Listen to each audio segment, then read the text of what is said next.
En Mauritanie, l'initiative Femmes Vecteur Red se mobilise contre les mutilations génitales féminines MGF à travers leur projet Silence assourdissant. Nous avons suivi une de leurs conférences dans ce sens le 9 novembre dernier.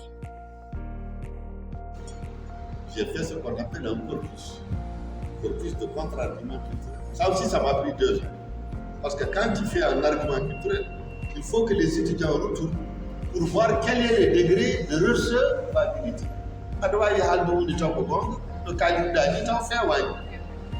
leur ai dit, allez voir nos familles à Koula, nous travaillons dans le milieu Koula, est-ce qu'on peut dire des choses pareilles? C'est ce qu'on appelle le premier corpus ethno-anthropographique sur les contre-arguments culturels. Les étudiants sont revenus. Pour la première fois, on a fait une publication. On a fait une conférence à la fac, au CCF, financée par l'OMS et j'ai eu beaucoup de soutien de Tanguy et de Fatman Soued Ahmed qui travaillent à l'UNICEF, qui ont eu confiance en nous. On a fait des journées de réflexion au niveau du Centre culturel français. Ça nous a permis de vulgariser la contre-argumentation. On s'est rendu compte en réalité que l'excision, ce n'est pas une clause du mariage. Une femme peut bien se marier alors qu'elle n'a pas d'excision. Deuxièmement, l'islam n'a jamais dit de faire ça. Il n'y a aucun verset islamique qui dit de diffuser.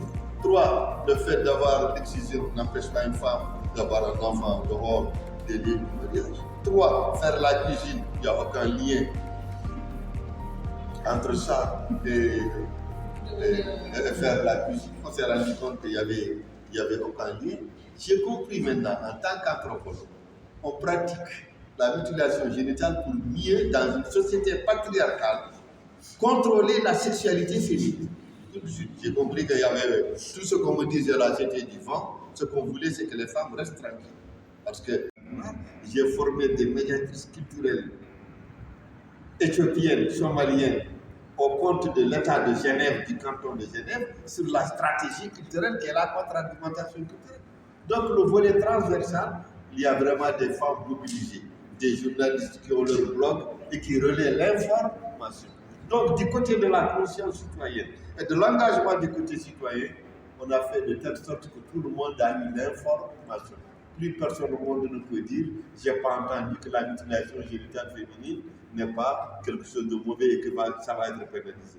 Tout simplement régler nos propres problèmes. C'est pour rappeler que finalement, là où se trouve la problématique, c'est là aussi où se trouve la solution.